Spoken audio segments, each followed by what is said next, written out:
I've played a lot of Pokemon.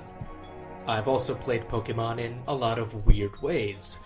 I've done Nuzlocks, I've done monotype runs, I've done monogender runs. I even once played through Pokemon Y while only using Pokemon with base stats below 400, which was surprisingly easy. But for all my cockamamie strategies and unruly ideas, I've never been quite so excited about any of them as this one.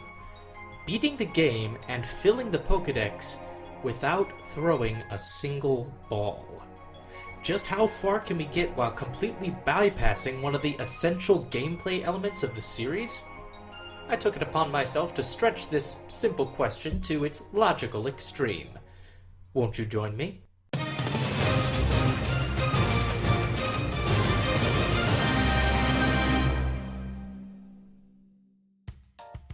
Now, the first obvious answer to this question is yes, you can beat the game without catching anything. After all, you only need one Pokemon on your team to defeat the Elite Four and Champion. However, such an approach requires either a lot of level grinding, a lot of luck, or a lot of excruciatingly careful planning, none of which sound especially fun or interesting to talk about.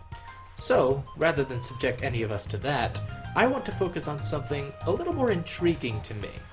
How many Pokemon can we get in each game?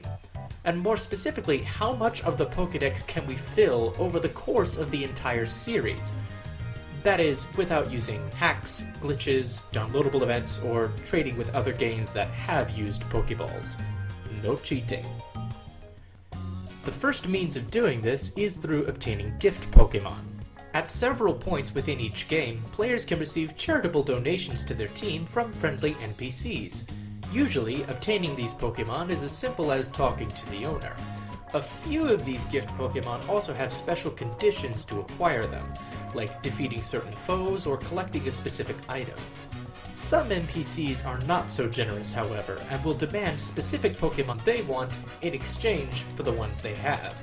These in-game trades are another common means of obtaining Pokemon, but due to the restrictions of our rules, we can only make use of them on rare occasion. We would need to obtain the desired Pokemon on our own without catching it, which only happens every once in a great while. Another way we can obtain Pokemon without catching them is through reviving fossils. Every generation gives you a chance to obtain one or two fossils during the main part of the game and revive them into rock-type Pokemon companions, proving that sometimes playing God can be pretty sweet. In the Kanto and Johto games, you can also obtain free Pokemon by winning them from the Game Corner. This former Pokemon staple offers you 5 to 6 Pokemon each game, as long as you win or buy enough coins to exchange for them. In Hoenn and Beyond, the prizes were restricted only to items, since, buying and selling living creatures as prizes in a casino may not be the most kosher idea in the world. But in the games where you can, we may as well. Finally, the last common in-game means of obtaining free Pokemon is through breeding. This one isn't as necessary to go over since it only gives you copies of Pokemon you've already obtained, but it can come in handy for Pokemon with multiple evolutionary lines, or to fill out the Pokedex for creatures that we can only obtain in advanced stages. Now, even with all these methods for getting companions, there are quite a few roadblocks to overcome as well. Firstly, completing the game isn't as simple as just getting Pokemon and defeating other trainers.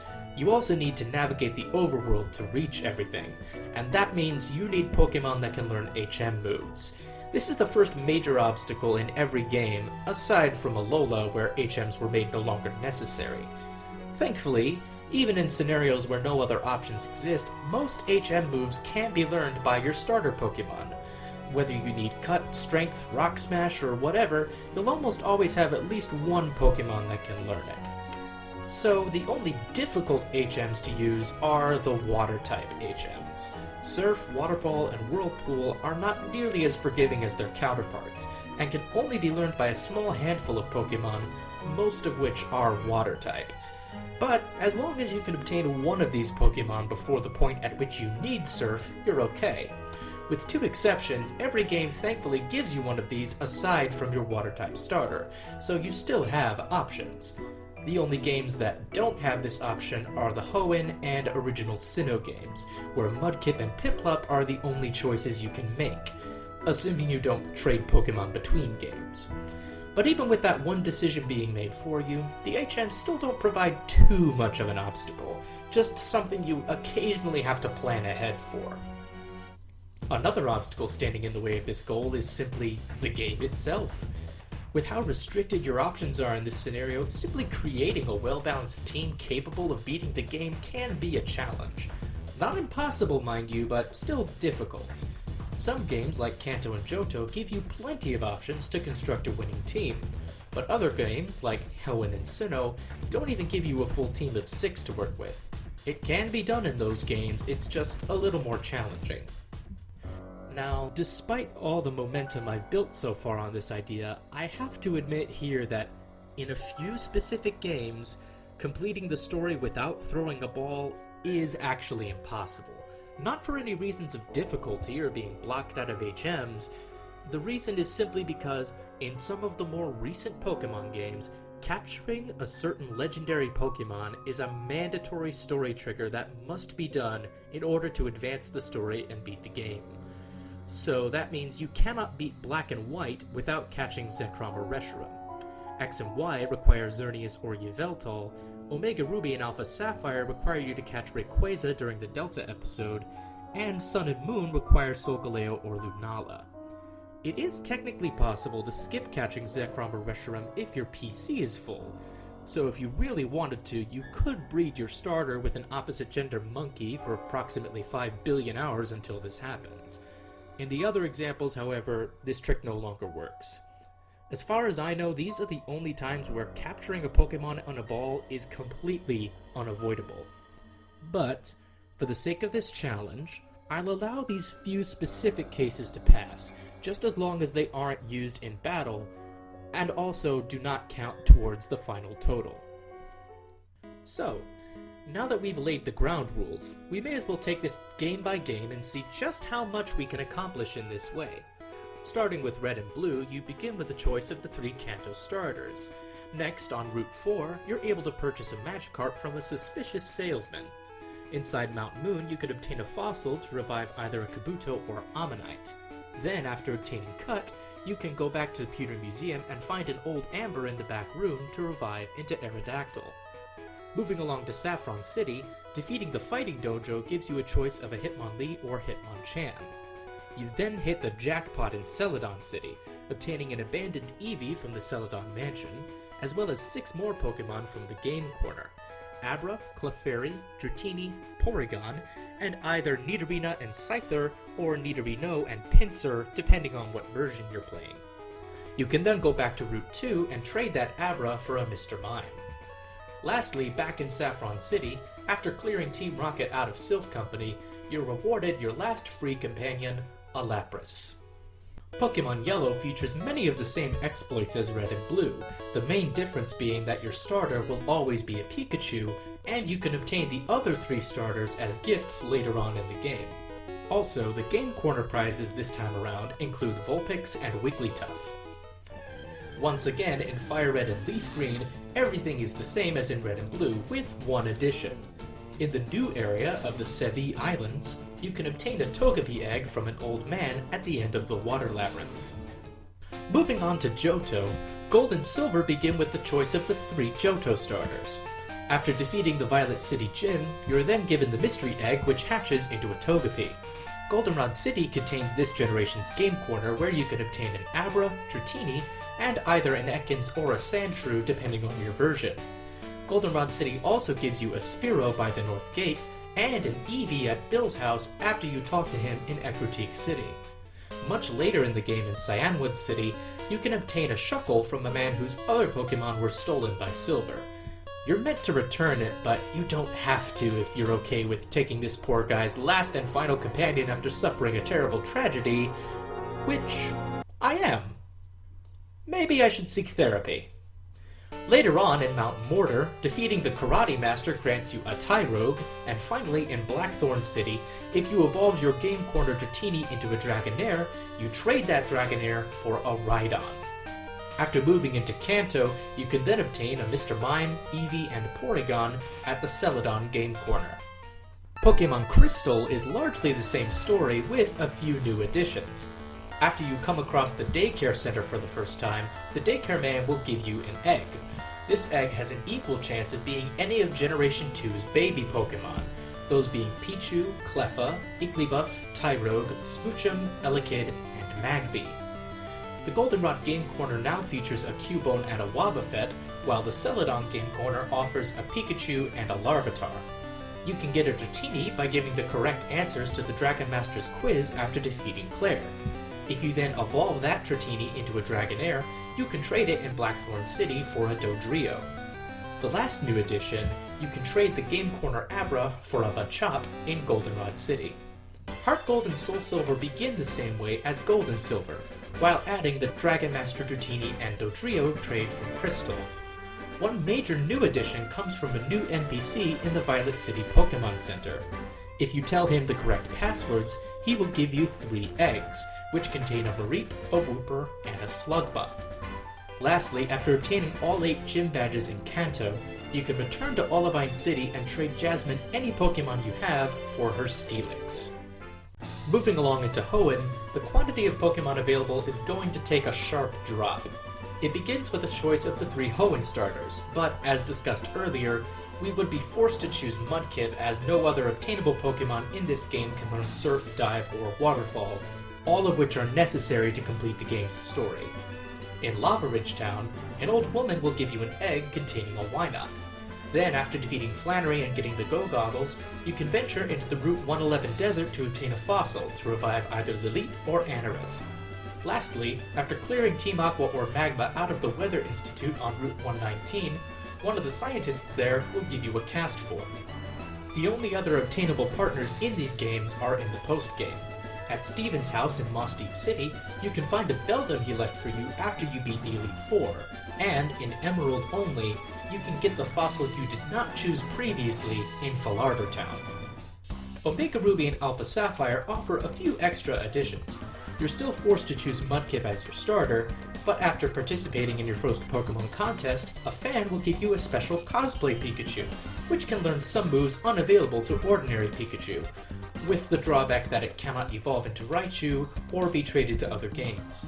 Also, after surfing for the first time on your way to Four Tree City, Steven will take you to Southern Island to rescue either Latias or Latios from Team Aqua or Magma, after which it will choose to join your party. In Lava Ridge Town, the same woman who gave you the Wynot egg will give you a Togepi egg after you defeat your game's legendary Pokemon. Finally, after completing the Delta episode, you'll get access to the Battle Resort, where a reformed member of Team Aqua or Magma will give you a Sharpedo or a Camerupt, respectively. Moving on to Sinnoh, you begin, as always, with your choice of the 3 Sinnoh starters, but for the sake of using HMs, only Piplup will allow you to complete the game.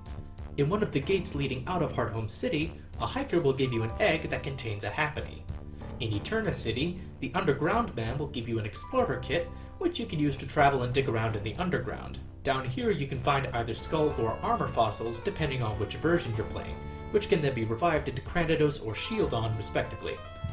Finally, after reaching Kanalave City, you can take a boat to Iron Island and meet a strange kid named Riley. After clearing the Team Galactic grunts off that island, he will give you a Riolu egg. You can also obtain an Eevee in Hearthome City in the post-game, after seeing every Pokemon in the Sinnoh Pokedex to receive the National Pokedex. Pokemon Platinum is much of the same. The Happiny egg has been replaced by a Togepi egg, gifted to you by Cynthia after defeating Jupiter in Eterna City. The Eevee can now be obtained as soon as you enter Hearthome City, with no need to get the National Pokedex. For this reason, you can now choose any starter you wish in Pokemon Platinum, as you can always evolve the Eevee into Vaporeon to get a Pokemon that knows Surf. The fossil you can obtain in this game is now determined not by your game version, but by your trainer ID. And lastly, you can recruit a Porygon from a Pokefan in Veilstone City. In Pokemon Black and White, you once again open with the choice of the 3 Unova starters. This time, however, you actually do get to choose any of them that you want. After reaching Stryton City, you can make your way east to the Dream Yard, where a girl will give you one of the elemental monkeys to cover one of your starter's weaknesses. Within the desert resort off Route 4 is the Relic Castle, where a backpacker will let you choose a fossil to revive either Tirtuga or Archon. Finally, after obtaining surf at Twist Mountain, you can return to Nuvema Town, then surf west to Route 18. At the rest house, a ranger will give you an egg that contains a Larvesta. After the main story, you can buy a Magikarp on Marvelous Bridge from a vaguely familiar-looking face. Black and White 2's obtainable Pokemon are almost entirely different from their predecessors. You begin with your choice of the 3 starters, as per usual. In Nacrene City, you'll again get a choice of Archon or Tirtuga in fossil form, as well as a Happiny. After defeating Rude in Driftvale City, he presents you with N's Zorua. Lastly, a scientist at the Season Research Lab on Route 6 will give you a Deerling to help with their study. The post-game offers a lot of extras this time around. The Magikarp on Marvelous Bridge is still up for sale, and I'm still not sure whether or not this man should be reported. If you head to Castelia City and talk to Amanita, she'll give you an Eevee. Make your way to Flachessi Town after defeating the Black Tower or White Tree Hollow, depending on your version. Challenge Benga to a fight, defeat him, and he'll reward you with either a shiny Gibble or shiny Dratini. Lastly, if you keep up with your calls to Yancey or Curtis throughout the main story, you can head to Nimbasa City and they'll offer to trade Pokemon with you once a day. If you're playing as the boy, Yancey will trade you Meowth, Wobbuffet, Ralts, Shieldon, Rhyhorn, West Sea Shellos, Mawile, Spiritomb, Snorlax, Teddiursa, Spinda, and Togepi. If you're playing as the girl, Curtis will trade you Mankey, Wobbuffet, Ralts, Cranidos, Rhyhorn, East Sea Shellos, Sableye, Spiritomb, Snorlax, Phanpy, Spinda, and Togepi. Either way, you can then transfer that Spinda to Omega Ruby Alpha Sapphire and exchange it for a Skitty in Fortree City. In X and Y, you start off, as I've said about 10 times already, with your choice of the 3 Kalos starters. Upon reaching Lumiose City, you battle Professor Sycamore and are given your choice of one of the original Kanto starters. After your first encounter with Team Flare in Glittering Cave, the researcher there will give you a choice of a fossil to revive Amara or Tyrant. You can also use Rock Smash in here to find Old Amber, which can be revived into Aerodactyl. After defeating Gym Leader Corina, you confront her once again at the Tower of Mastery. She gives you a Mega Ring, and after the battle, a Lucario to go with it. Finally, on Route 12, a breeder will give you a Lapras. Additionally, after talking to this girl multiple times inside various hotels, she will eventually offer to trade her Eevee to you. After entering the Hall of Fame, you can find Diantha in Lumiose City, who will offer to trade her Ralts to you. Finally, if you move the Wigglytuff from Yellow version to Pokemon Bank, you can download it to X and Y, breed it to get a Jigglypuff, then trade that for a Bisharp in Snowbell City. Last but not least, we come to Alola. After choosing your starter, you can talk to one of the breeders at the Panola Ranch to get an Eevee egg. A little further along in Konikoni City, you can buy 2 fossils and revive them at Olivia's store. After collecting at least 10 Zygarde cells from around the overworld, you can take them to the Aether Foundation caravan on Route 16 and restore them into an actual Zygarde for you to use. Then, much later in the game at Seafolk Village, an Ace Trainer will give you her Aerodactyl. In the post-game, you can head back to the Aether House where an employee will give you a Porygon. At Aether Paradise, Gladion will give you a type Null. Then, with the game's legendary in your party, which you were forced to catch for the sake of the plot, you can go through the Altar Portal to an opposite world where you'll be able to pick up a free Cosmog to evolve into a replacement legendary. Ultra Sun and Ultra Moon have plenty of new additions as well.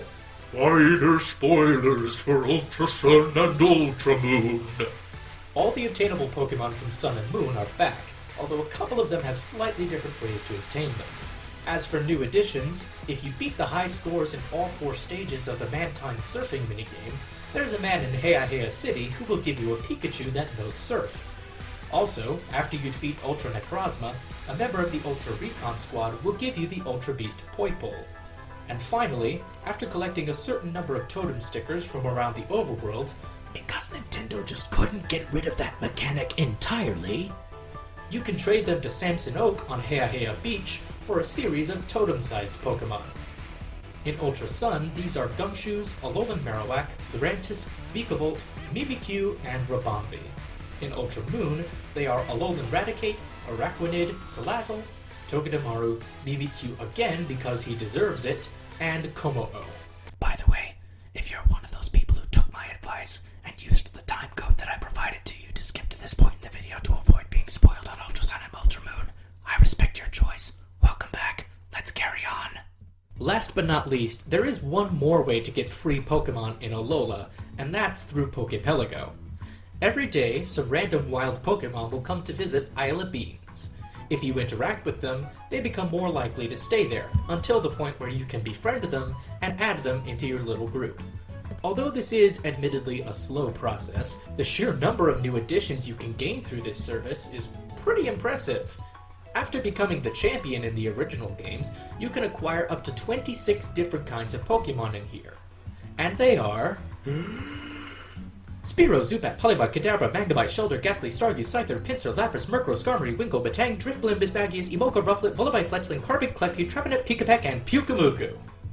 And, in Ultra Sun and Ultra Moon, many of these Pokemon are changed around, with the new additions being Slowpoke, Seal, Mr. Mime, Jinx, Hoothoot, Natu, Flaffy, Snubbull, Corsola, Houndour, Electrike, Bayonet, Trompius, Litleo, Hawlucha, Cutiefly, and Comfey. You can then use these Pelago Pokemon for more in-game trades. In Sun and Moon Prime, you can trade a Zubat for a Poliwhirl in Coney City, a Spearow for a Machop on Route 2, a Haunter for an Alolan Graveler in Tapu Village, and a Granbull in Seafolk Village for a Steenie. In the Ultra games, the Spearow and Granbull trades returned, this time obtaining a Hawlucha and a Shellos. Alright, that was a lot to go over, but now comes the payoff. All in all, by recruiting every possible creature through the entire main series of games through abnormal means, we can collect a grand total of 323 out of 807 available Pokemon without throwing a single ball. My goodness, that is significantly higher than I initially expected. When I first started this little project, I thought it would be a stretch to reach 200, but clearly, I've underestimated the sheer scope of this. But you know what? We can go deeper. I bet if we look hard enough, we can raise that number even higher. And I know just the way to do it. The expansions and spin-off games.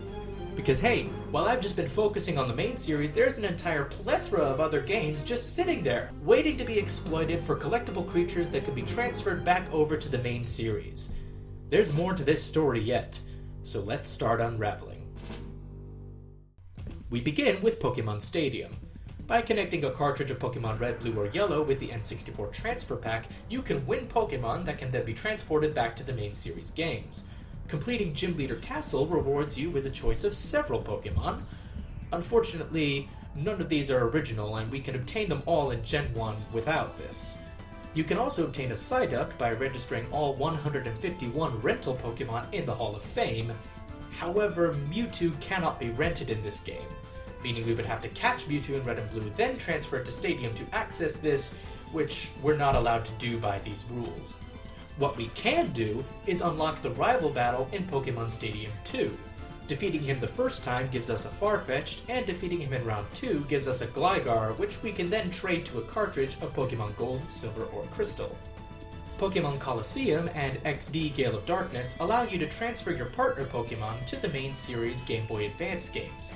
In Coliseum, these include your starters, an Espeon and Umbreon, as well as a Plusle you receive as a gift early in the game. In Gale of Darkness, you start with just an Eevee. You can then get a gift of a Shadow Togepi at the outskirts stand. You then purify it and trade it back to him for an Elekid. You can also get a special Pokemon with the bonus disc that was distributed with pre-orders of Coliseum. In the US version, this allows you to obtain a Jirachi without even having to play the game. The Japanese version, however, offers a Celebi that can only be accessed by catching and purifying every Shadow Pokemon in the game, so I can't count it for this as much as I'd like to. But hey, if you're not in the US, a Jirachi can also be obtained by completing the European or Australian versions of Pokemon Channel. Pokemon Battle Revolution has a few offerings as well.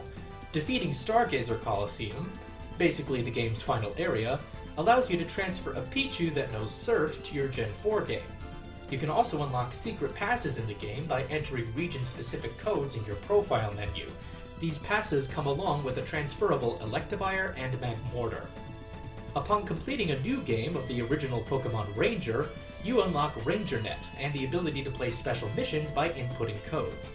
One of these missions gives you an egg, which when transferred to a main series game, hatches into a Manaphy. Pokemon Box Ruby and Sapphire, while serving as little more than an extended storage system for your Gen 3 games, also gifts you with 4 Pokemon eggs when you store enough Pokemon in the system. You can get a Swablu from the beginning, as well as a Zigzagoon at 100 entrance, a Skitty at 500, and a Pichu at 1499. My Pokemon Ranch has the same function as Pokemon Box, but updated for Generation 4. This time, the ranch owner Haley puts up a list of Pokemon that she wants you to bring her. Once you do, she'll trade you one of her Pokemon in exchange for it. There are 20 possible trades she can make, including several new faces to our lineup. Ponyta, Lickitung, Tangela, Yanma, Miltank, Shroomish, Wailmer, Staravia, Combee, Buniri, Krogunk, Finian, and Snover. Also, for depositing 250 Pokemon from the same save file, she'll offer to trade her Fione for a Leafeon. And at 999 Pokemon, she'll trade her Mew in exchange for a Pokemon Egg. Moving on to the Pokemon Dream Radar. This downloadable add-on to Pokemon Black and White 2 allows you to interact with the Inter-Dream Zone. You fire lasers at dream clouds and collect dream orbs using everybody's favorite thing in the whole world, 3DS Gyroscope controls! Occasionally, these orbs will transfer into glowing spheres that move around. Capture these with extended use of the aforementioned lasers to reveal either an item or a Pokemon that can then be transferred to your copy of Black and White 2. The game has 26 total Pokemon that can be obtained, most notably the Therian forms of the forces of nature. From the start of the game, you can obtain newcomers Munna and Sigilif. Bronzor then begins to appear after capturing Tornadus, then Thundurus. Finally, obtaining Landorus opens up the possibility of finding Rotom. You can also obtain Mascot Legendary Pokemon if you play the game while you have a Generation 4 cartridge inside the 3DS. This allows you to obtain Dialga, Palkia, Giratina, Lugia, and Ho-Oh on special maps. And now, after all that extra work, we've brought our running total all the way up to 374. Wow, that was quite a lot of work for not that big a payoff. Even with all these games at my disposal, I've only managed to add 51 new entrants, occasionally having to beat an entire game just for one of them. But we're so close to 400 I can taste it, and it tastes like Slowpoke Tail. So I have to bring it in, my ace in the hole. My final desperate ploy to fulfill a senseless desire to push this idea as far as I can. I didn't want to have to do this. Well, actually I did, since this was kind of my plan all along, but for the sake of dramatic tension, I'll act like this is my absolute last resort. This last game will break this whole thing wide open, and rocket me not just past 400, but well beyond. Ladies and gentlemen, the Pokewalker. For those of you who don't know, the Pokewalker was basically a clip-on pedometer that came packaged along with copies of Pokemon Heart Gold and Soul Silver. To use it, you would download a Pokemon from the main game to the Pokewalker, then walk around to help it gain experience. Doing this also builds up your in-game currency called Watts, that allow you to interact with wild Pokemon, search for items, and unlock more areas with new species of Pokemon. However, should you walk around without having a Pokemon downloaded to it, a random Pokemon from the area you're in can fill that empty space, join your team automatically, and can then be transferred back to Heart Gold or Soul Silver. With 27 different areas in the game, 22 of which are accessible within our rules, this allows us to obtain an enormous amount of Pokemon unavailable to us otherwise. I won't list every single Pokemon that you can find in the Pokewalker, because that list is incredibly lengthy, but I will, for the sake of completeness, list all the new Pokedex entries that we can obtain with this method. And they are... Kangaskhan, Peterman, Male and Female, Pidgey, Sentret, Bellsprout, Paris, Venonat, Oddish, Onyx, Psyduck, Sunkern, Krabby, Tentacool, Goldeen, Voltorb, Grimer, Coughing, Volbeat, Illumise, Wurmple, Azurill, Horsey, Meditite, Kecleon, Badoo, Girafarig, Stantler, Tauros, Shinx, Bidoof, Kricketot, Snorunt, Sneasel, Swinub, Bonsly, Execute, Chingling, Weasel, Chinchou, Remorat, Paltramisu, Hoppip, and Feebas! Now, all that's left to do are a couple formalities. Trade the Weasel to a Sinnoh game in exchange for its tot in Eterna City, move the Tentacle to Ultrasun and Ultramoon and trade it in Royal Avenue for a Barboach, and at long last, we arrive at our final answer. The Pokewalker alone allows us to fill 94 additional entries, bringing our grand total of Pokemon that we can obtain in-game legitimately without using a single ball up to a staggering 468. Hallelujah! We have Catharsis. Not to brag or anything, but I think that number is pretty amazing. Even if you don't include the few Pokemon that can only be obtained in the cartridge versions of Generations 1 and 2, which have no means of being traded up to the most recent Pokedex, that's still a hefty 57.4% of the current roster. Gotta catch 'em all? Please, you don't even gotta catch the majority. At the end of the day, the point I'm trying to make here is that there's no wrong way to play Pokemon. It's a series that thrives on its versatility. You can play competitively or casually. You can play by pure instinct or by careful calculation. You can experiment with new teams or stick to your favorites. Heck, as I just proved, you can even play the game while ignoring one of its supposedly essential mechanics and do pretty dang well for yourself. So long as you're having fun, the spirit of Pokemon will live on. Thank you for watching, and until next time, take care of yourselves.